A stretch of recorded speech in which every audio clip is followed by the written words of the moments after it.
Welcome to Coaching for Creatives with Kirsten. My name is Kirsti Call.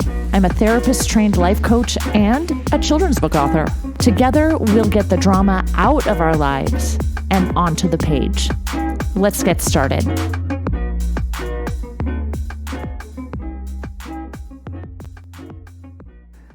You are listening to Episode 20, Beautiful Disasters.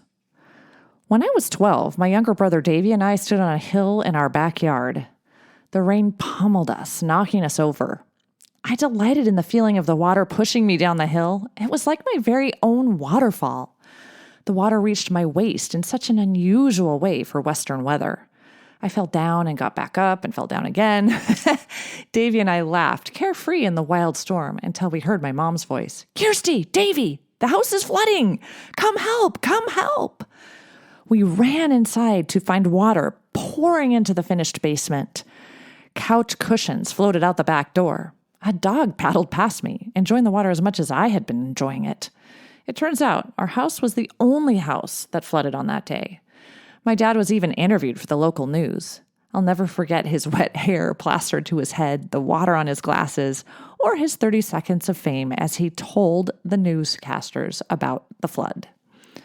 Water and muddy sludge filled the house, but that was not all. Neighbors and other people we didn't know showed up at our doorstep to help us.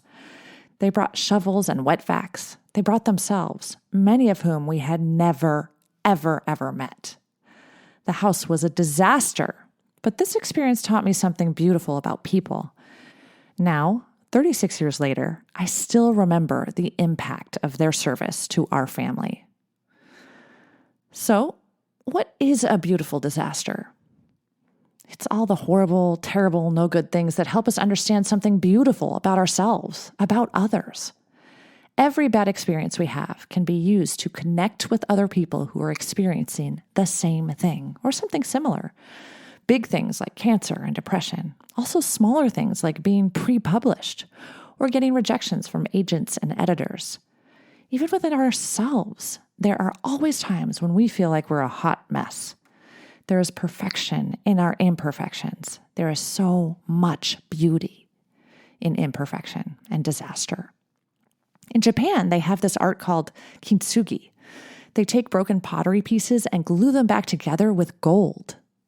The result is this pottery is even more beautiful than it was originally. This is a perfect metaphor for embracing flaws and imperfections in ourselves and others, and in our manuscripts.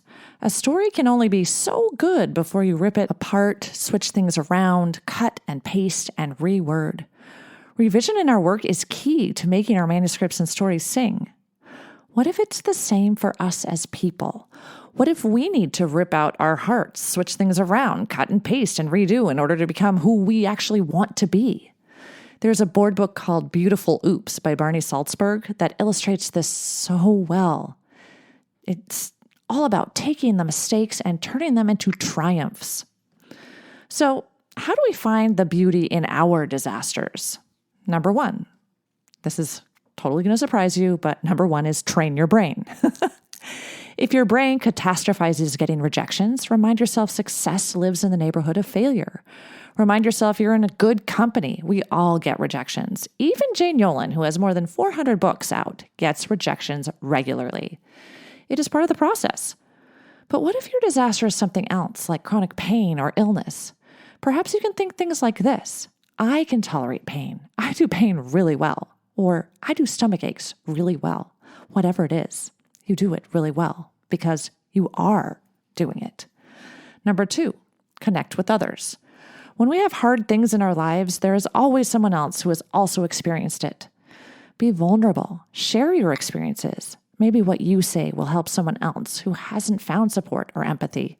You might be a lifeline for someone else in their disaster, and that is so beautiful. Number three, embrace your disaster. I know this sounds strange. I often tell clients to hug the hard things, squeeze them tight, and feel all the things, because really embracing the struggle of things is the only way to let go of and release those hard things and have the ability to see the beauty in the hard things.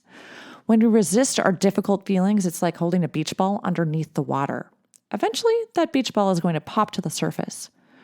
Resistance is futile, really. Embracing the struggle helps us accept it and see the silver lining. Number 4, stop judging yourself for your failures. We all fail. We all make mistakes. We all have things that happen that we have no control over. Sometimes we have accidents that we cause. Sometimes someone else does something that makes us struggle. Sometimes we make choices that make us struggle. But all of this is just part of being human. Perhaps just notice when you're judging yourself and calling yourself a failure, and instead think, I made a mistake and that's okay. I'm doing exactly what I'm supposed to be doing. It's normal. Nothing has gone wrong here.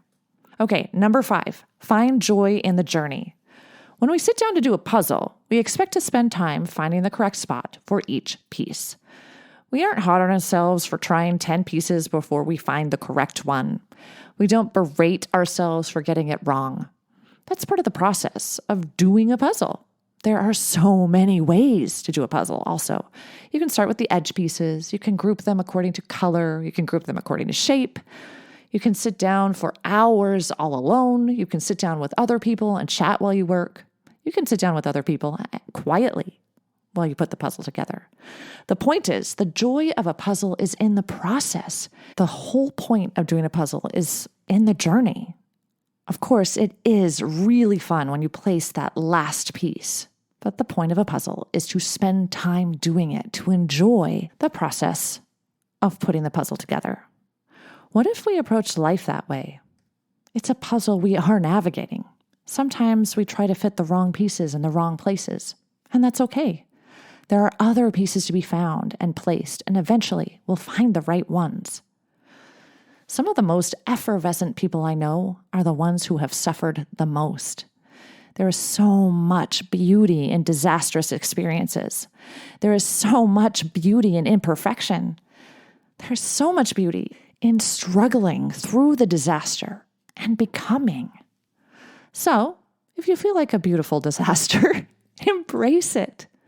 When we allow it to, disaster creates remarkable connection. And frankly, as astounding as it is, I can't wait to see what your beautiful disasters do for you. Until next time, keep smiling.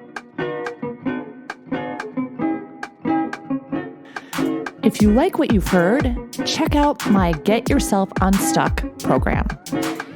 Go to KirstenCall.com. That's KirstineCall.com and schedule a free consultation today.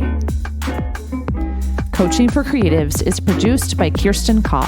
Music and audio engineering by James Call.